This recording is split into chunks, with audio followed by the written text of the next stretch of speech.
You're listening to the 40 Fit Radio podcast, dedicated to the 40-plus community.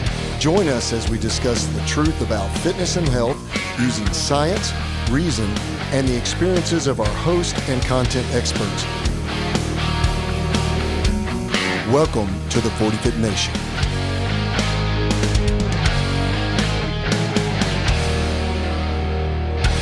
Hey, welcome back to the 40 Fit Radio, and welcome back to the 40 Fit Nation.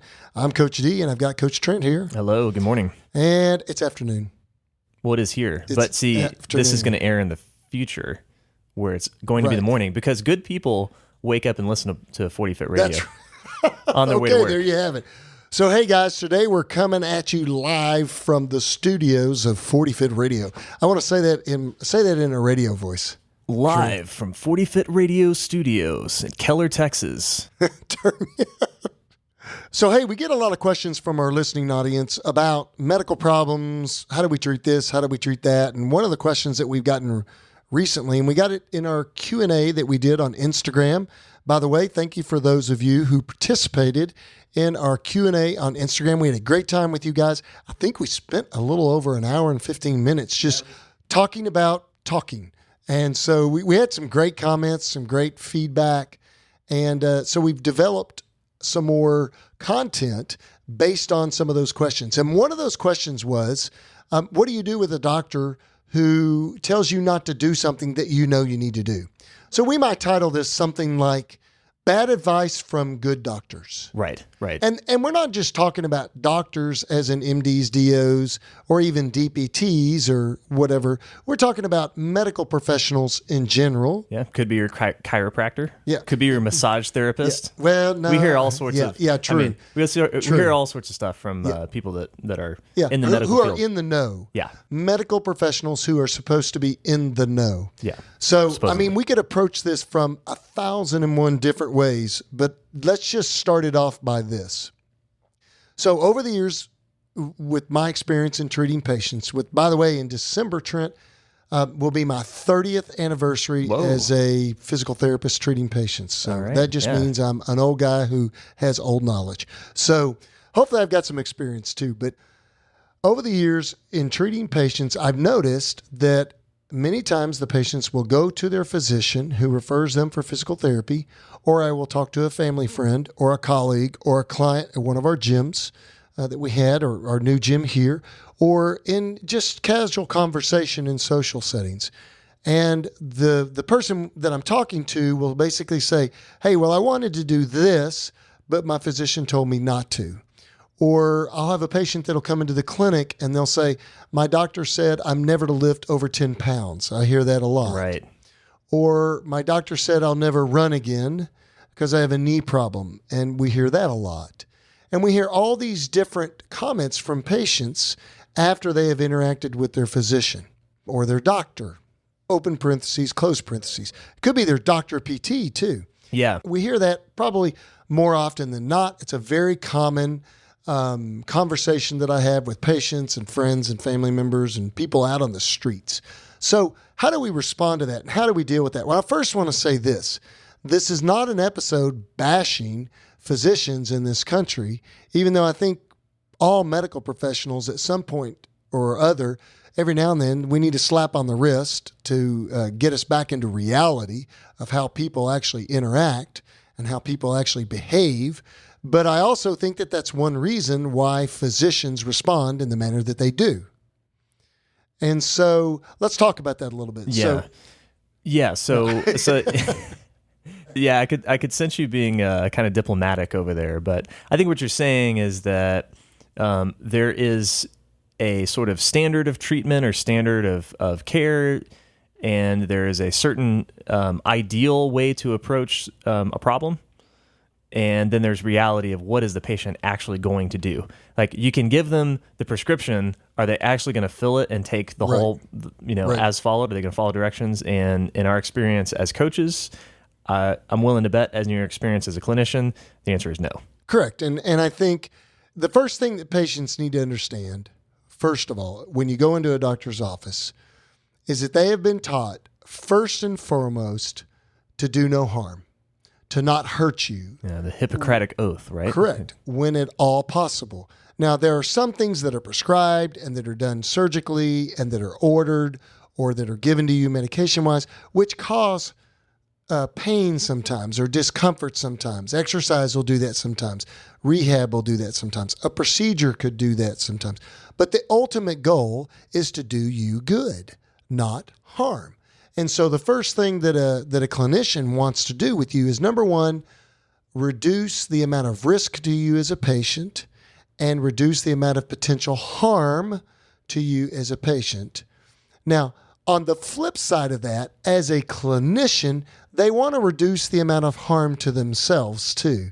And we call that malpractice.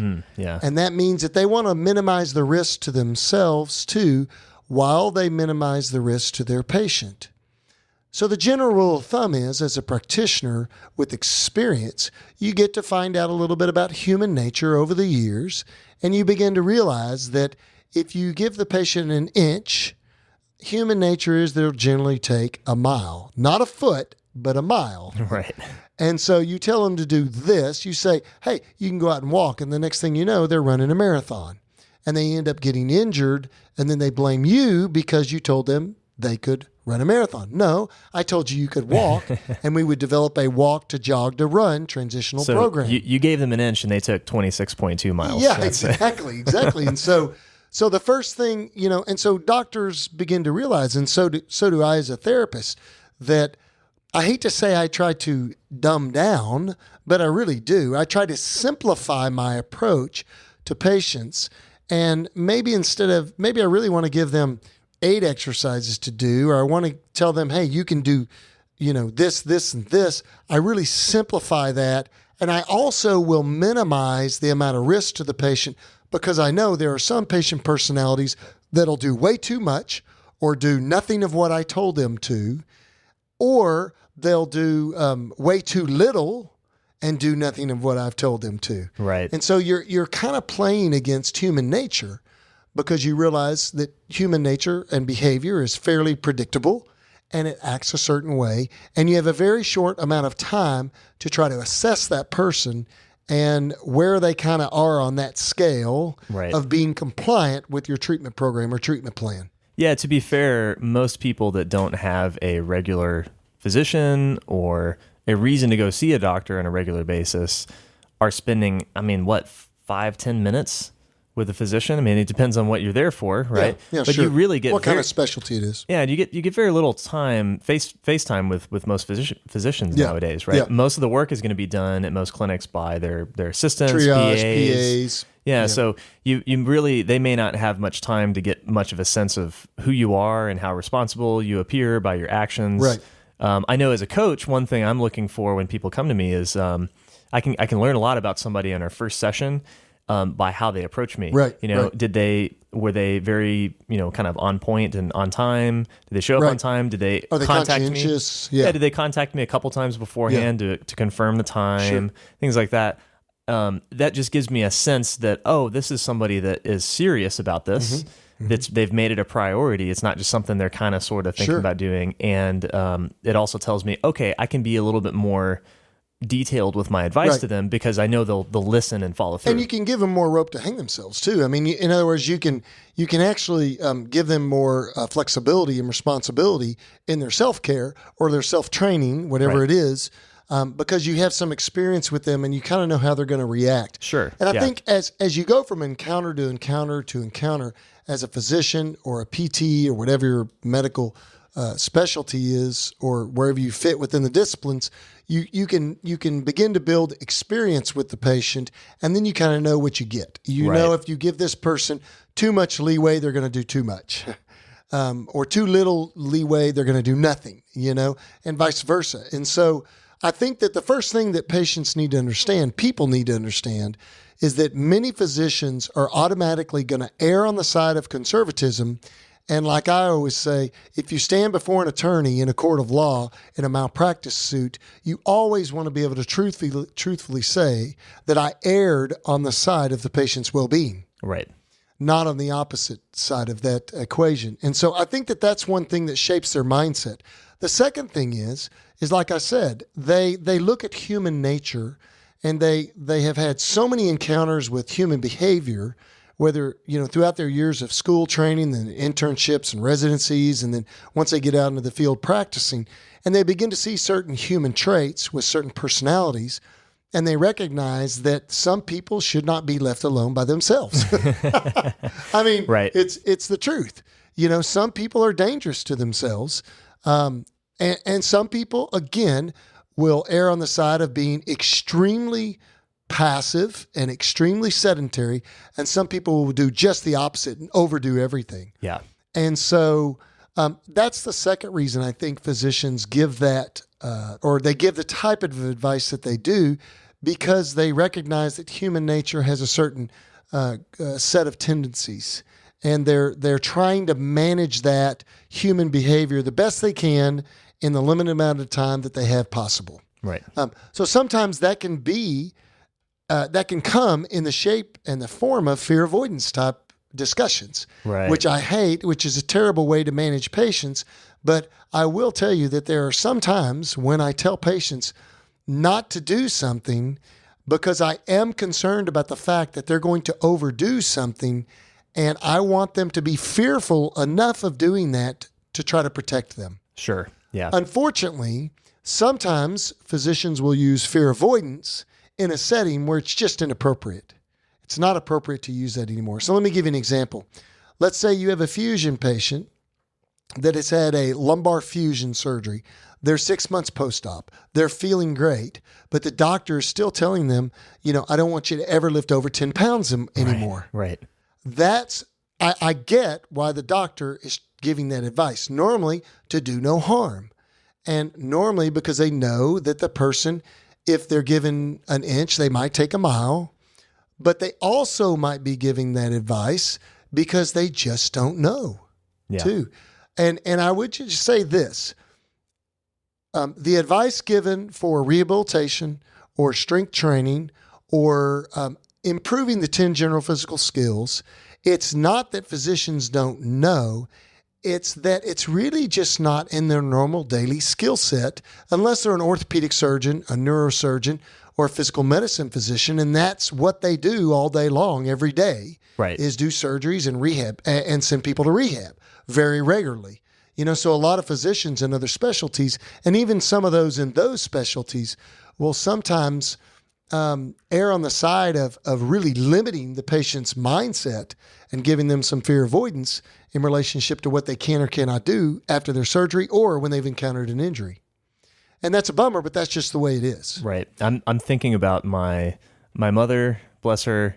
She herniated a disc 30 years ago, I think. So her back is done. She should never lift again. Yeah, and that's the thing. I'm being totally facetious. She had a surgery of some kind. I don't know what was done, but someone told her you should never lift anything heavy, 15 pounds, 10 pounds, whatever the number was. To this day, yeah, that's the number she uses. That's stuck in her mind. That number, I can't 15 lift pounds. heavy, right? Right. Well, and I've had patients come in 10 years after a surgical intervention and their back is relatively normal, or their knee, whatever, and they're asymptomatic. Maybe they're having another problem somewhere else, and they'll say, "Oh yeah, well my doctor told me, like on my knee problem, that I'm never to squat more than 15 pounds. Right. So I don't ever squat more than 15 pounds." It's like, I hope you never sit down. Yeah, that's such self-limiting behavior, and it's really just not appropriate behavior. Right. It's fear avoidance. It's nonsensical. It's not rational. It's not logical, and it's not scientific. But, and there's a big but in that equation, is that physicians, when they manage humans, sometimes have problems with humans adhering to what they ask them to do. And so because of that, over time, because of experiential evidence, observation, they begin to limit more and more of what they tell patients they can do, because they're trying not to harm the patient. And that's the first thing, like we said. And then number two, they understand human nature. And then number three, I would just say this too, they just don't really know or understand. There are many doctors that have not read whether they've read the literature or not, they should know. Out of the 10 general physical skills, strength is the most important. We could debate that scientifically all day long. We're going to do a podcast coming up soon just on the skills themselves. But we could debate that all day long, but science is science. If you can't produce force, you cannot move. And so all the other 10 general physical skills matter and are very, very important, but without strength, you can't function. Mm-hmm. And strength has also been found to be pretty much the most commonly needed treatment tool, or not tool, but strength is the most needed physical trait during treatment to help with function and pain relief and overall quality of life. That's what the literature says, bar none, across almost all diagnoses, unless the diagnosis would contraindicate loading because of instability, fracture, some fragile condition where you could not put load on the person. Right. So if we don't make them stronger, then humans can't function. And if humans can't function, it doesn't matter whether they hurt their back or not. Now they're not functioning at all. Right. I'm thinking now of what we talked about in our last episode when we were talking about health, right? And how there's medically, you can define health as absence of disease, right? But just because you are absent of disease doesn't mean you're healthy. Doesn't mean that you're healthy, right? Doesn't mean that you have function. Yeah. Right. Yeah. I mean, and we talked about that continuum of sickness, health, and fitness, basically, and where do people lie on that continuum. But I think that, the reason why, here's the problem with this whole equation. So hopefully this will answer this person's question, or the several questions that we got on the Q&A. I do believe that physicians are the most well-suited, generally speaking, to answer your question about whether or not you should be doing something or not based on a injury, diagnosis, physical limitation, what have you. Okay? I do think that they're the best source for that, or should be, or could be, and have the potential for being the best source. I think that there are many, it's so covariant. There are so many variables in the equation in managing the modern patient in today's medical society, or let me rephrase that, in today's medical community, that it's more complex than that.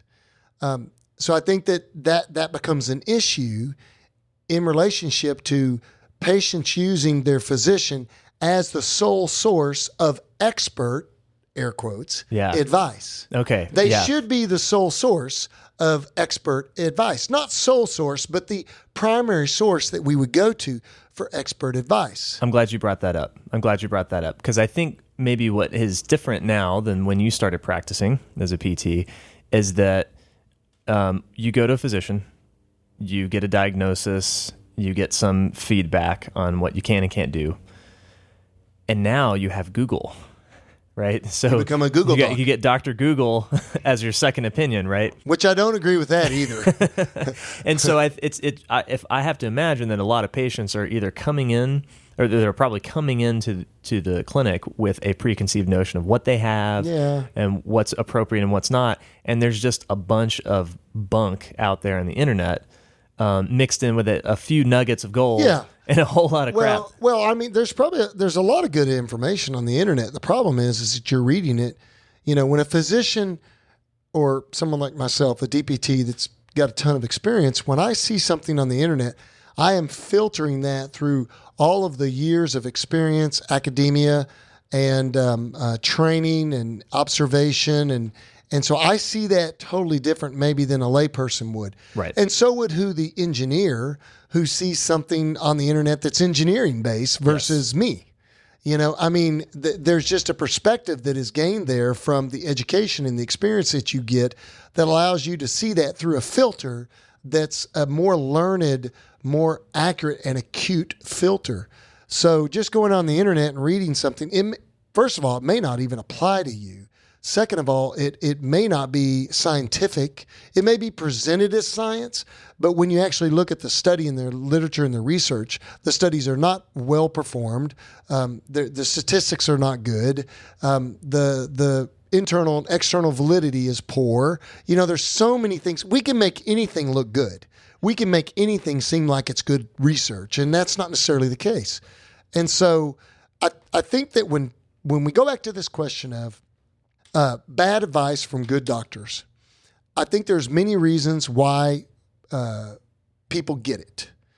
And I think those are probably 2 or 3 of the big reasons.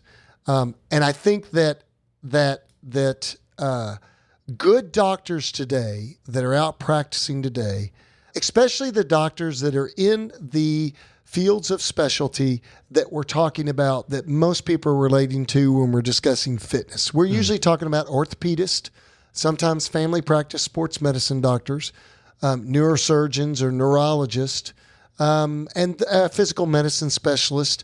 And those are the general practice areas where, when we're talking about referral doctors to physical therapists or the doctors that are performing procedures, yada, yada. When you go to these specialties, you can get very, very good advice, but it's all based on their experience, because they all have very similar educations, but it really is based on their experience. Okay. Yeah. And some orthopedists that I work with, they want me to really work on strength with their client base, and they don't put any limitations past, except for the limitations that are placed post-surgically. Right. After that, they're like, hey, you're good to go. Do what you want to with my client as long as you're safe with them. And then there are some situations, again, where, for example, total knee replacements. Most people that have total knees are told not to run again or jump a lot. And the reason for that is that over time there can be very small movement in between the implant and the interface of the bone. So you get a little bit of micro movement or just a little bit of oscillation there or vibration there, and it can become painful. It can cause the implant to become loose, and then it becomes a painful implant, and then they've got to replace it. It wears it out quicker. And so the physician is naturally going to say the thing that puts the client at less harm's way. Don't run. Right? But when we're talking about other things like just general lifting, the literature is very, very clear.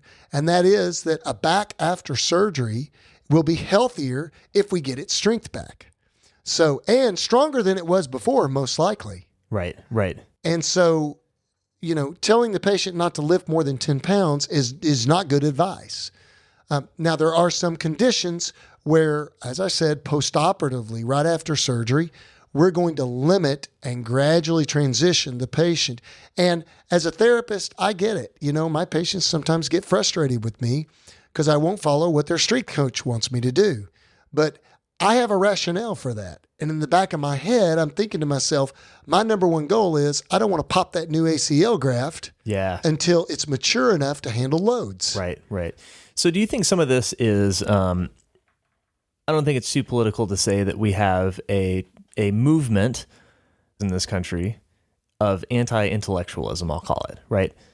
Where the sort of the death of the expert, I've heard it called, right? And so do you think there's kind of an irreverence for expert opinion nowadays that, people are turning to, my hypnotist said, or my alternative medicine. My naturopath said this. Yeah, so I think I'm going to listen to that. Do you think that's some of it with the? I don't know if that's a huge factor. I think people are looking for answers. I think plain and simple, people are looking for answers, and the answers need to seem credible. And then once they apply that answer to their life or their situation, there needs to be a fairly positive outcome for them to build credibility in that. Now, sometimes the reason why the outcome is not positive is because they didn't actually apply the correct answer. Sometimes it's because they didn't apply the answer at all. And so there's a lot of reasons why that happens. Right. But I think that most people, I think the patients walking in the door today are more educated. We definitely have a more educated consumer pool. But I also think that there are some people that know a little bit and they think they know a lot more than they actually do because of Google and other things. But I think that we're starting to learn some things. Science is changing. So the way we're approaching patients is changing. I told a younger therapist this morning that just started with our practice. She was shadowing me today. And I just told her, I said, I asked her, what's the number one thing you can do with any patient and every patient that walks through that door? And, there are a few diagnoses that this doesn't apply to, but by and large, probably 9% of the people that walk in that door, what's the number one thing you can do as a therapist with that patient? And she kind of mummed around. I said, well, let's just talk about the 10 general physical skills. So we talked about that a little bit. And she still kind of didn't know the answer to that question. That's a problem. Yeah. That's a problem. The number one thing I can do as a therapist is make someone stronger. Now, I'm not talking about being a power lifter. I'm talking about getting up from a chair. Sure. Yeah. Because there's two things that put someone in a nursing home: a weak mind that lacks strength, so they could have dementia, Parkinson's, Alzheimer's, a neurological dysfunction, a mental disorder, something like that, or a weak body, lack of strength in the body. Yeah. And so, that's the number one thing we can do with the human population. So that old advice, don't lift more than 10 pounds, is damning in its nature to the human genome. It's nonsensical. It's not logical. But sometimes that advice has been given over the years because of one of those three things that we've mentioned, and probably many others. Because of do no harm to the patient. Also because of probably experiential evidence about human behavior and what most humans will or will not do when told to do it or not do it. And then the last thing might be the skill set or the experience of the provider themselves, the physician themselves, and they may have worked with a patient on many occasions or several occasions and had the patient actually re-injure themselves when they told them they could go back to doing something at a very low load with a therapist or with someone else. And so they become very restrictive and they become very conservative. And so the pendulum swings. And so my experience has been in the medical community is the pendulum is either way to the right or way to the left. So really it's a lack of understanding on both parties. It's a lack of understanding on the physician's side and a lack of understanding on the patient's side. And there's a dual role of responsibility there to ensure that we give the right advice and we intervene with the right interactions. And then the patient is responsible to do those things. And then we get a great outcome. That's the goal. At the end of the day, the goal is I want my patients to live a happier, more able, doing life. I want them to be out there doing things. I want them to be living a good quality of life. And that's really the goal of treatment. That's what it should be, is to heal people, or better put, probably promote their body to naturally do what it should do on its own. And that is heal itself.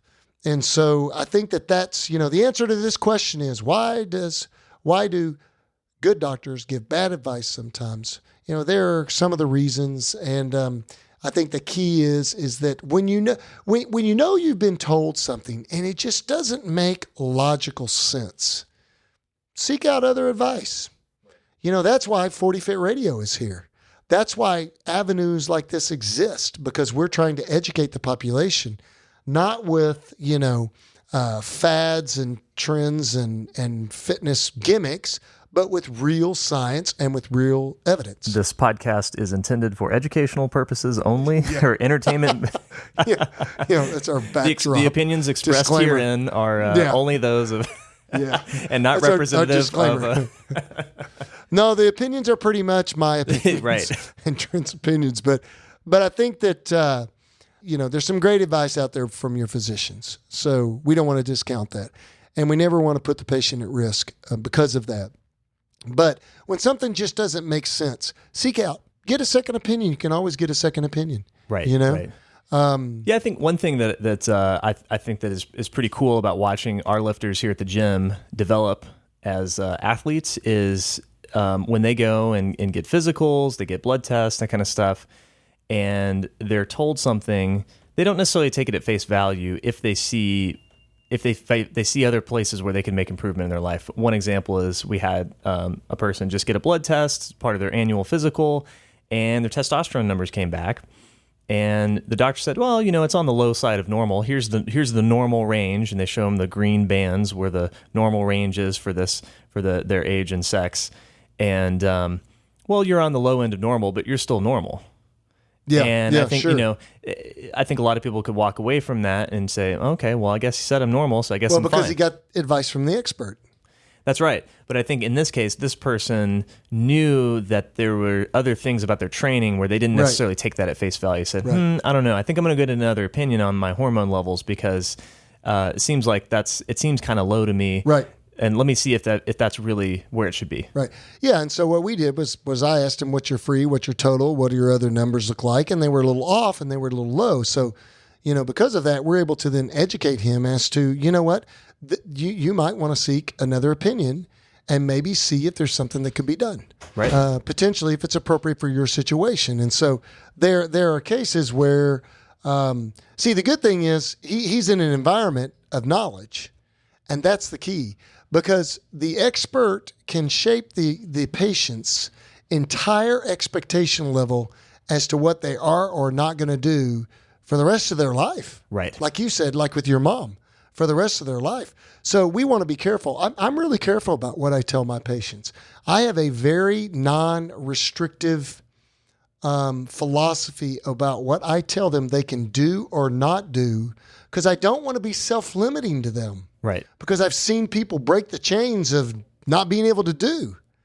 And so it's a hallelujah. No, but I really have. I've seen people who just totally dumbfounded me and surprised me beyond normal humanity. It was almost extraordinary. And they were just normal everyday people with extraordinary effort. And so I don't want to limit a person's mind, because if I limit their mind, most certainly I will limit their body.